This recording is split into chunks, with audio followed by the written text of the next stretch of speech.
प्यारे बच्चों नमस्कार।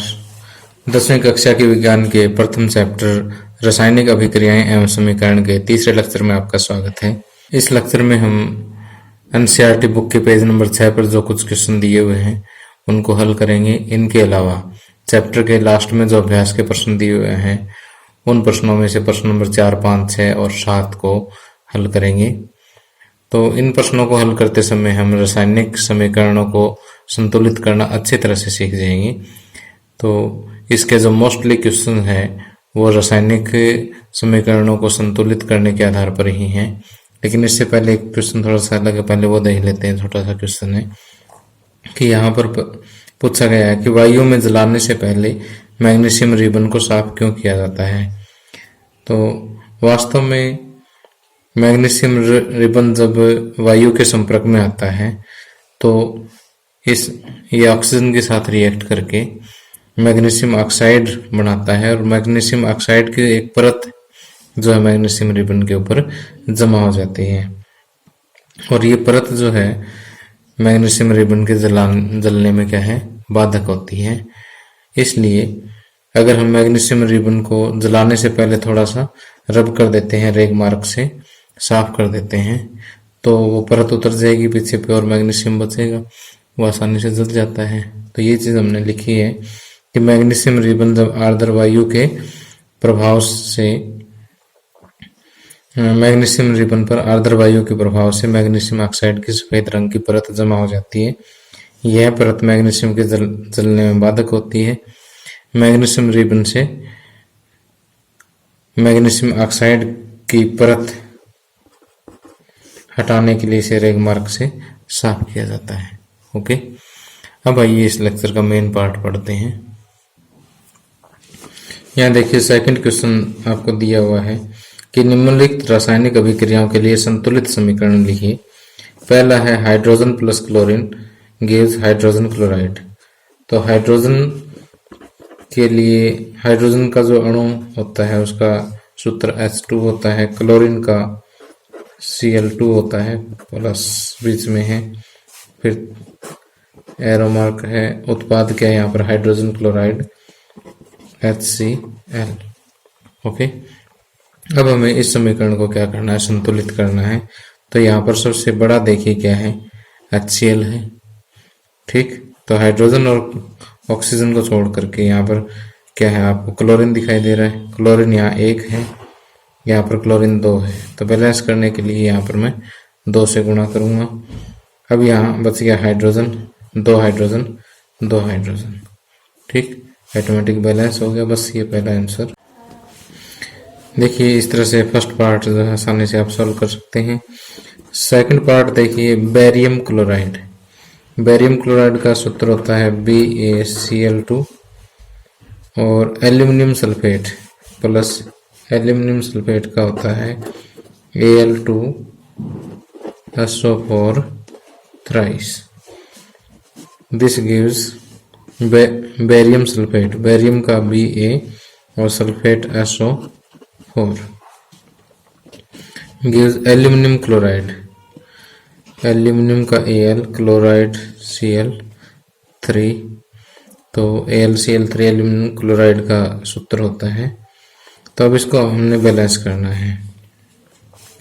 तो बैलेंसिंग के लिए सबसे पहले मैंने आपको बताया था कि सबसे बड़ा कंपाउंड आप यहाँ से देखिए, तो मुझे यहाँ पर ये वाला नज़र आ रहा है, तो एल्यूमिनियम सल्फेट नज़र आ रहा है। तो एल्यूमिनियम के देखिए यहाँ पर 2 परमाणु हैं, तो आपने राइट हैंड साइड में देखिए एल्यूमिनियम यहाँ पर है, तो ये 2 है। तो इसको बैलेंस करने के लिए एक बार मैं यहाँ पर 2 लगा देता हूँ। ओके, उसके बाद यहाँ से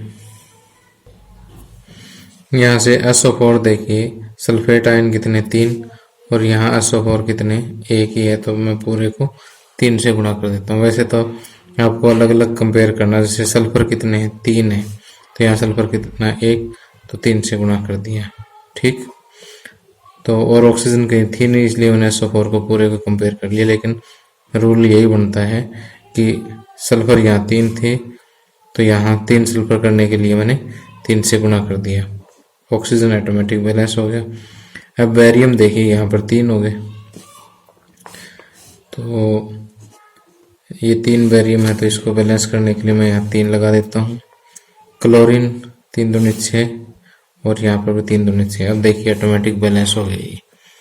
ठीक, अब आगे सेकंड क्वेश्चन का थर्ड पार्ट देखिए। इसमें दिया हुआ है सोडियम प्लस जल give sodium hydroxide plus hydrogen. तो यहाँ पहले मैंने इसकी कंकाली समीकरण लिख दी है कि सोडियम का सिंबल होता है Na और जल का H2O, सोडियम हाइड्रोक्साइड का NaOH और हाइड्रोजन का H2। यह हाइड्रोजन गैस का फार्मूला होता है।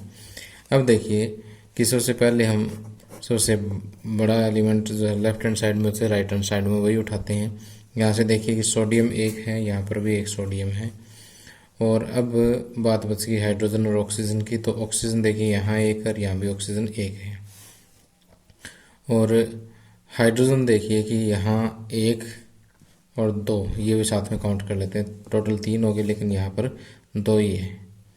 ठीक, तो यहाँ अगर मैं इसको 2 से गुणा कर देता हूँ तो 2 और 2 4 हाइड्रोजन हो गई।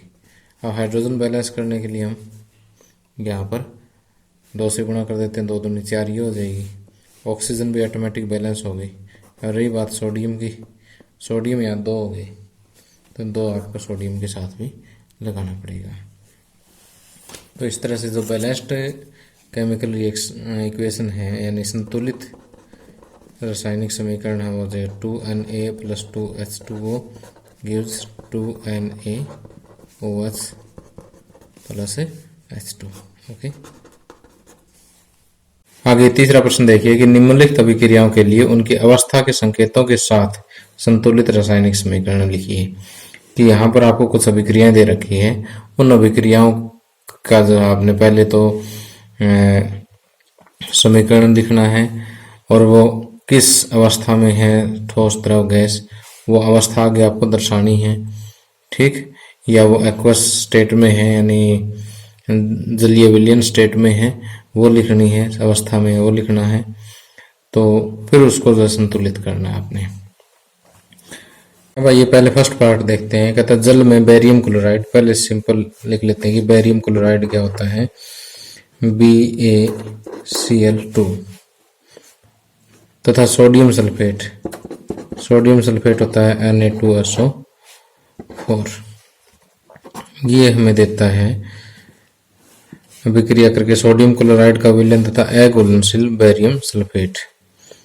एक तो बेरियम सल्फेट देता है और दूसरा क्या था, सोडियम क्लोराइड NaCl।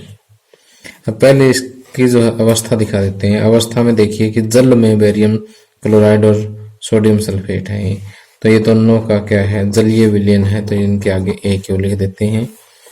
और अघुलनशील बेरियम सल्फेट है तो ये सॉलिड अवस्था में रहेगा, ठोस अवस्था में रहेगा। और सोडियम क्लोराइड का विलयन है, तो विलयन है तो A क्यों हम इसके आगे लगा देते हैं, क्योंकि जलीय विलयन ही बनेगा इसका।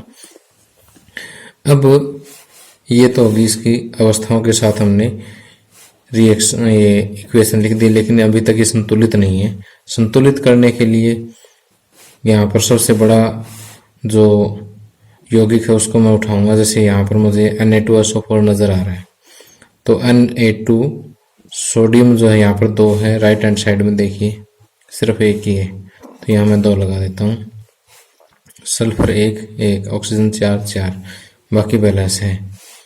अब बाकी और चेक कर लेते हैं कि Ba 1 है, क्लोरीन इधर 2 थे, 2 यहाँ हो गए, तो ये बैलेंस हो गई है। ठीक, तो यही जो है फर्स्ट पार्ट का आंसर होगा। ओके, अब अगला पार्ट देखिए, काफी आसान है। यहाँ पर कहा गया कि सोडियम हाइड्रोक्साइड का विलयन हाइड्रोक्लोरिक अम्ल के विलयन से अभिक्रिया करके सोडियम क्लोराइड का विलयन तथा जल बनाते हैं।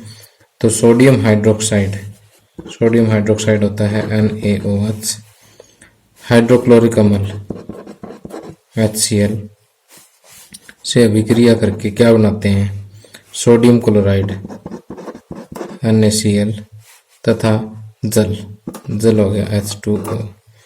अब यहाँ विलयन जल में है, तो AQ AQ। Okay, sodium chloride का भी विलयन बनता है तो ये भी AQ। ठीक, और जल बनता है तो ये लिक्विड स्टेट में। तो ये रासायनिक समीकरण लिख दिया, इसकी अवस्थाएं भी हमने आगे दिखा दी है।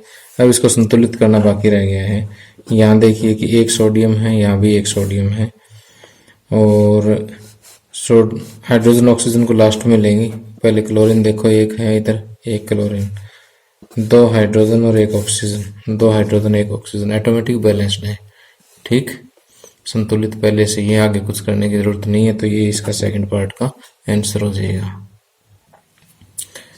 अब आगे फोर्थ क्वेश्चन है, संतुलित रासायनिक समीकरण क्या है और रासायनिक समीकरण को संतुलित करना क्यों आवश्यक है। इसका आंसर मैंने पिछले लेक्चर में दे दिया था और नोट्स के अंदर सारा कुछ लिखा हुआ है। शायद आपने नोट्स डाउनलोड कर लिए होंगे, अगर नहीं किए तो इसी वीडियो के डिस्क्रिप्शन में लिंक दिया हुआ है, वहां से आप जा करके डाउनलोड कर लें। और आगे जो है 5वां प्रश्न दिया हुआ है कि निम्न कथनों का रासायनिक समीकरण के रूप में अनुवाद करें और उसे संतुलित करें। तो यहाँ पर जो है आपको दिया कि नाइट्रोजन हाइड्रोजन गैस से संयोग करके अमोनिया बनाता है। अब देखिए कि यहाँ पर अगर हम ए पार्ट का आंसर लिखें तो नाइट्रोजन गैस है, ये हाइड्रोजन गैस के साथ अभिक्रिया करके क्या बनाता है, संयोग करके अमोनिया बनाता है। अमोनिया का सूत्र होता है NH3। ओके, अब इसको संतुलित कर देंगे। संतुलित करने के लिए देखिए कि नाइट्रोजन यहाँ पर 2 है या नाइट्रोजन 1 है, तो पहले नाइट्रोजन ले लो। उसके बाद बच गया सिर्फ हाइड्रोजन।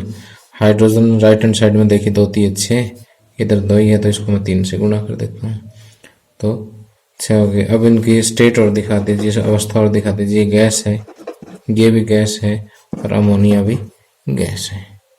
ओके, और नीचे अगर चाहो तो इसका नाम लिख दो कि nitrogen gas, nitrogen gas, hydrogen gas और अमोनिया। ओके, अब इसी तरह से आपका बी पार्ट देखिए। बी पार्ट में है कि हाइड्रोजन सल्फाइड, ये थोड़ा टाइपिंग मिस्टेक है, इसको ठीक कर लेना। हाइड्रोजन सल्फाइड जो है H2S होती है, गैस का वायु में दहन। वायु में दहन का मतलब है कि इसमें ऑक्सीजन ऐड हो रही है, होने पर जल तथा सल्फर डाइऑक्साइड बनाती है। जल तथा सल्फर डाइऑक्साइड बनती है। ओके, तो अब देखिए कि इस रिएक्शन को, इस इक्वेशन को जब हम बैलेंस करेंगे, इस समीकरण को जब हम संतुलित करेंगे तो एक छोटी सी समस्या आएगी, और उस समस्या को हम कैसे दूर करेंगे वो भी आपने ध्यान से देखना है। कि देखिए कि पहले सल्फर देखो, एक है, एक ही इधर है, बैलेंस है। अब हाइड्रोजन देखिए, 2 यहाँ पर है, 2 यहाँ पर है, हाइड्रोजन भी बैलेंस है। अब समस्या क्या आ रही है, कोई नहीं है। लेकिन अब देखो कि ऑक्सीजन 1 और 2 3, और यहाँ है ऑक्सीजन 2। ठीक, तो अब देखिए कि अगर ऐसी स्थिति आ जाती है तो इसको किससे गुणा करें। तो जब ऐसी स्थिति आती है तो जो भी रूल ये बनता है, या रूल यहाँ पर ये बनता है कि जो भी एलिमेंट्री गैस होती है, एलिमेंट का अर्थ होता है तत्व हिंदी में, तो एलिमेंट्री गैस में जैसे H2 आ जाती है, O2 आती है, जो एक ही तत्व से बनी हो एलिमेंट्री गैस, उनको परमाणु वाले रूप में ले आते हैं। यानी इसका जो 2 है ये हटा देते हैं एक बार टेम्परेरीली। वैसे तो हम चेंज नहीं कर सकते हैं संतुलित करते टाइम, लेकिन एक बार टेम्परेरीली इसको मैं हटा देता हूँ, वापस दोबारा लगा देंगे इसको। ठीक, ये हटा करके रिएक्शन लिखें, फिर बैलेंस करना शुरू करें, फिर ये समस्या नहीं आएगी, बाद में लास्ट में लगाएंगे हम। 1 सल्फर 1 सल्फर, 2 हाइड्रोजन 2 हाइड्रोजन। अब ऑक्सीजन 2 और 1 3, यहाँ ऑक्सीजन 1 है तो यहाँ सीधा 3 लग जाएगा। ठीक, अब मैंने क्या बताया कि इसका जो ओरिजिनल रूप है उस रूप को तो आप चेंज कर नहीं सकते हो, तो लगाना पड़ेगा। मैंने 2 लगा दिया। अब अगर यहाँ 2 लगाया है इसके साथ, तो हर एक टर्म को आपको 2 से गुणा करना पड़ेगा। ठीक, अब बेशक इसको चेक कर लो, बैलेंस है। ठीक, अब आगे इसका सी पार्ट देखिए। ये कहता है कि एल्यूमिनियम सल्फेट के साथ अभिक्रिया कर बेरियम क्लोराइड, एल्यूमिनियम क्लोराइड एवं बेरियम सल्फेट का अवक्षेप बनता है। ओके, एक बार दोबारा से कि एल्यूमिनियम सल्फेट के साथ अभिक्रिया करके बेरियम क्लोराइड क्या देता है, एल्यूमिनियम क्लोराइड तथा बेरियम सल्फेट का अवक्षेप देता है।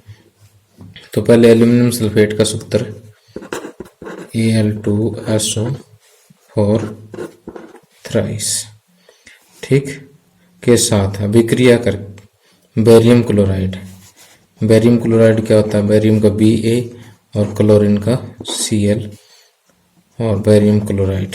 ठीक, अब देखिए ये जो सूत्र है ये लिखने के लिए मैं एक वीडियो स्पेशल बनाऊंगा। वैसे तो 9th क्लास में सीख चुके हैं, लेकिन फिर भी कई बच्चों को दिक्कत आती है जी कहाँ पर आप 2 लगाते हैं, कहाँ 3 लगाते हैं। तो एक बार इस लेक्चर में तो जो मैं यहाँ लगा रहा हूँ आप देख लें और इसको याद कर लें। उसके बाद जो है मैं आपको लिखना भी सिखाऊंगा, बिल्कुल आसान है, याद हो जाएंगे आपको। तो देखिए ये दोनों रिएक्ट करके क्या बनाते हैं, एल्यूमिनियम क्लोराइड AlCl3 और बेरियम सल्फेट BaSO4 बनाता है। ठीक, अब इसको अगर इसके स्टेट लिखें तो एल्यूमिनियम सल्फेट जो है वो यहाँ पर ये सारे एक्वस मीडियम में हो रही है रिएक्शन। ठीक, लेकिन बेरियम सल्फेट का क्या है, अवक्षेप बनता है। अवक्षेप हमेशा ही ठोस अवस्था में होता है। ठीक, तो अब इसको आपने बैलेंस करना है, संतुलित करना है। संतुलित करने के लिए सबसे बड़ा उठाइए, यहाँ से 2 एल्यूमिनियम है, यहाँ पर कितने हैं, 1 ही है, 2 से गुना कर दीजिए। ओके, और सल्फेट आयन एक ही जगह पे इकट्ठे देख लें कि 3 सल्फेट आयन है यहाँ, और यहाँ सल्फेट SO4 एक ही है, SO4 सल्फेट आयन होता है। यहाँ कितने, 3, यहाँ 1 है तो इसको 3 से कर दें। ठीक, इस वाले तो हो गए पहले। सब हाइड्रोजन और ऑक्सीजन को छोड़ के बाकी देख लें, हाइड्रोजन ऑक्सीजन इसमें है नहीं। तो बेरियम यहाँ 1 है, यहाँ 3 है तो 3 से कर दिया। क्लोरीन 3 दूनी 6 है, 3 दूनी 6, बाकी बैलेंस हो गया। ठीक, और डी पार्ट में देखिए पोटेशियम धातु, पोटेशियम धातु है तो सॉलिड है। जल के साथ अभिक्रिया करके, जल के साथ अभिक्रिया में जल है, एक तो जल का विलयन होता है, विलयन है तो आगे A क्यों लगेगा। अगर जल के साथ डायरेक्ट अभिक्रिया है तो आगे L लगेगा, लिक्विड, लिक्विड में द्रव अवस्था में।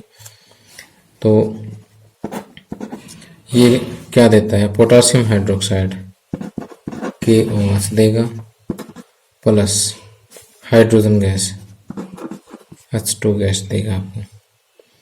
ठीक, तो अब यहाँ से अगर हम देखें तो पोटेशियम 1 है, 1 पोटेशियम है, और हाइड्रोजन वही देखिए, इधर 2 इधर 3, वही समस्या आ जाती है जब इवन ऑड वाली समस्या हो। तो एक बार हम क्या करते हैं, यहाँ से हाइड्रोजन को का 2 हटा देते हैं, इसको वापस एटॉमिक स्टेट में ले आते हैं, क्या कहते हैं उसको, परमाणु अवस्था में ले आते हैं। वापस इसको अणु अवस्था में लाने के लिए दोबारा से 2 लगा देंगे बैलेंसिंग के बाद, कि यहाँ पर 2 और अब इधर 2 ऑटोमेटिक हो गया। ठीक, अब अगर आप यहाँ पर वापस 2 लगाते हो तो सभी को क्या करना पड़ेगा, 2 से गुणा करना पड़ेगा। ओके, अब देखो सारा बैलेंस हो गया, 2 पोटेशियम 2 पोटेशियम, और हाइड्रोजन कितने हैं, 2 दूनी 4, 4 हाइड्रोजन 2 दूनी 4, ऑक्सीजन 2 2 ऑक्सीजन। ठीक, अब आगे देखिए प्रश्न नंबर 6 और प्रश्न नंबर 7। इसी तरह से जो मैंने आपको पहले बैलेंसिंग वाले क्वेश्चन करवाए हैं, क्या कहते हैं उसको, समीकरण संतुलित करने वाले जो प्रश्न करवाए हैं उसी टाइप के प्रश्न हैं ये। ओके, तो देखिए कि इनका आंसर मैंने यहाँ पर दे दिया है। इसी तरह से जो 7वां क्वेश्चन है उसके आंसर भी आपको नोट्स में उपलब्ध हो जाएंगे। नोट्स आप नीचे डिस्क्रिप्शन के लिंक में से आप डाउनलोड कर सकते हैं। और कोई प्रॉब्लम हो तो मुझे वीडियो के नीचे कमेंट करके बता देना। इन दोनों क्वेश्चनों का एक स्पेशल वीडियो जो है मैं सारे लेक्चर इस चैप्टर के ख़त्म होने के बाद डाल दूंगा। अगर दिक्कत हो तो बता देना। अब देखिए कि इस लेक्चर का एक लास्ट टॉपिक मैं और लेता हूँ कि ऊष्माक्षेपी और ऊष्माशोषी अभिक्रिया कौन सी होती है। ऊष्माक्षेपी, अक्षेपी का मतलब हम यहाँ पर निकलना लगाएंगे कि ऐसी अभिक्रिया जिसमें से ऊष्मा निकलती हो, या फिर हम इसको और अच्छी लैंग्वेज में कहें कि ऐसी अभिक्रियाएं जिसमें उत्पादों के निर्माण के साथ साथ ऊष्मा भी उत्पन्न होती हो, ऐसी अभिक्रियाएं क्या कहलाती है? ऊष्माक्षेपी अभिक्रियाएं या एक्सोथर्मिक रिएक्शंस कहलाती हैं। ठीक, फॉर एग्जाम्पल जैसे मीथेन गैस वायु में जलती है तो कार्बन डाइऑक्साइड प्लस पानी बनता है और साथ में काफी मात्रा में ऊष्मा भी उत्सर्जित होती है, ऊष्मा भी उत्पन्न होती है। तो ये अभिक्रिया क्या है? ऊष्माक्षेपी अभिक्रिया है। और इसी तरह से एक इम्पोर्टेंट क्वेश्चन निकलता है कि श्वसन जो है, जो हम सांस लेते हैं, सांस लेने वाली जो अभिक्रिया है, ये भी ऊष्माक्षेपी अभिक्रिया है। क्यों? क्योंकि श्वसन के दौरान क्या होता है, हमारे शरीर की कोशिकाओं में जो ग्लूकोज होता है वो ऑक्सीजन के साथ संयोग करके ऊर्जा उत्पन्न करता है। कि ग्लूकोज, जो कोशिकाओं में ग्लूकोज है, वो ऑक्सीजन के साथ अभिक्रिया उसने की, क्या बनाया? कार्बन डाइऑक्साइड प्लस जल प्लस ऊर्जा। ठीक, तो क्योंकि ऊर्जा उत्सर्जित हुई है यहाँ पर, तो ये क्या है? ऊष्माक्षेपी अभिक्रिया है। ठीक, जबकि ऊष्माशोषी अभिक्रिया या एंडोथर्मिक रिएक्शंस कौन सी होती है? ये ऊष्माक्षेपी से बिल्कुल उल्टी होती है कि जिसमें उत्पाद के निर्माण के लिए जो है ऊष्मा अवशोषित होती है, ऊष्मा देनी पड़ती है रिएक्शन को। ठीक है, कि उत्पाद के निर्माण के दौरान के साथ क्या होता है के दौरान ऊष्मा भी अवशोषित होती है या ऊष्मा अवशोषित होती है। ठीक, इसको थोड़ा सा ठीक कर लेना इसमें कि जिन अभिक्रियाओं में उत्पाद के निर्माण के दौरान ऊष्मा अवशोषित होती है वो रिएक्शन कौन सी कहलाती है? ऊष्माशोषी अभिक्रियाएं कहलाती हैं। जैसे कैल्शियम कार्बोनेट को किसका सिंबल होता है? चूने के पत्थर का। ठीक, चूने के पत्थर से अगर हम चूना बनाते हैं तो उसको ऊष्मा देनी पड़ती है। आपने चूना बनाने वाली भट्ठी अगर कहीं देखी हो तो उसमें देखना कि चूने के बड़े बड़े पत्थर होते हैं, फिर उसको जो है भट्ठी में गर्म किया जाता है। गर्म करते हैं मीन्स की ऊष्मा देते हैं, फिर वहां से जो चूना बनता है और काफी मात्रा में कार्बन डाइऑक्साइड निकलती है।